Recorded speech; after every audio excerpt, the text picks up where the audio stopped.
सुविचार। अखबार पढ़ने से नई बातें सीखने की आदत बनती है। 1. नीति आयोग ने भारत को 2035 तक दुनिया की शीर्ष 3 बायोटेक्नोलॉजी शक्तियों में शामिल करने के लिए एक रोडमैप जारी किया है। इसके तहत 5001 INR का बायोइकोनॉमी ग्रोथ फंड बनाने का प्रस्ताव है। रिपोर्ट का लक्ष्य भारत की बायोइकोनॉमी को 2025 के $195.30 बिलियन से बढ़ाकर 2035 तक $691 बिलियन करना है। इसमें बायो मैन्युफैक्चरिंग के लिए 6 राष्ट्रीय मिशन शुरू करने की बात कही गई है। 2. ऊर्जा मंत्रालय ने corporate average fuel efficiency cafe 3 norms का मसौदा जारी किया है। ये नियम CAFE नॉर्म्स की जगह लेंगे। नए नियमों के तहत ईंधन खपत के लक्ष्य को 3.996 लीटर 100 किलोमीटर से घटाकर 3.3273 लीटर 100 किलोमीटर करने का प्रस्ताव है।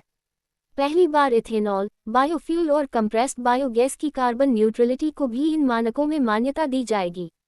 3. भारतीय नौसेना 20 से 23 जुलाई तक कोची के दक्षिणी नौसेना कमान में ऑपरेशन साउदर्न रेडीनेस 26-2 की मेजबानी करेगी।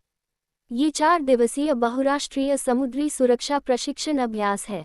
इसमें कंबाइंड मैरीटाइम फोर्सेज CMF के लगभग 25 देशों के प्रतिनिधि हिस्सा लेंगे, जिनमें अमेरिका, ब्रिटेन और ऑस्ट्रेलिया शामिल हैं। 4. केंद्र सरकार ने संसद के आगामी मानसून सत्र के लिए 5 नए विधेयक सूचीबद्ध किए हैं। इनमें आयकर संशोधन, सुप्रीम कोर्ट में न्यायाधीशों की संख्या में वृद्धि और MSME विकास से जुड़े संशोधन शामिल हैं। इसके अलावा जन्म और मृत्यु पंजीकरण संशोधन विधेयक भी पेश किया जाएगा।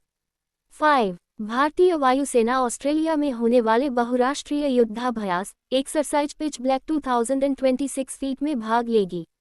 यह अभ्यास 20 जुलाई से 7 अगस्त तक उत्तरी ऑस्ट्रेलिया के डार्विन और अन्य स्थलों पर आयोजित किया जाएगा। इसमें भारत सहित 20 देशों की वायुसेनाएं हिस्सा लेंगी, जिसमें लगभग 100 लड़ाकू विमान और 2500 सैन्यकर्मी शामिल होंगे।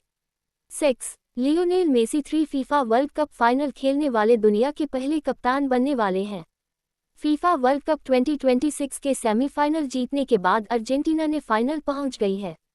बतौर खिलाड़ी की बात करें तो मेसी ब्राजील के खिलाड़ी काफू के बाद 3 फीफा वर्ल्ड कप फाइनल खेलने वाले इतिहास के दूसरे खिलाड़ी भी बनेंगे। 7. वर्ड ऑफ द डे असमसेट मिशन। ये असम सरकार की एक नई सैटेलाइट परियोजना है। इसके तहत पृथ्वी की निगरानी करने वाले 5 सैटेलाइट भेजने की योजना है। इनकी मदद से बाढ़ की स्थिति, राज्य की सीमाओं, घुसपैठ, मादक पदार्थों की तस्करी और काजीरंगा राष्ट्रीय उद्यान में शिकार जैसी गतिविधियों पर नजर रखी जाएगी। आसान भाषा में कहें तो ये अंतरिक्ष से असम की सुरक्षा और आपदा प्रबंधन को बेहतर बनाने की योजना है। यह इन दिनों चर्चा में है क्योंकि इस मिशन के लिए निजी कंपनियों से टेंडर जारी करने वाला असम भारत का पहला राज्य बन गया है।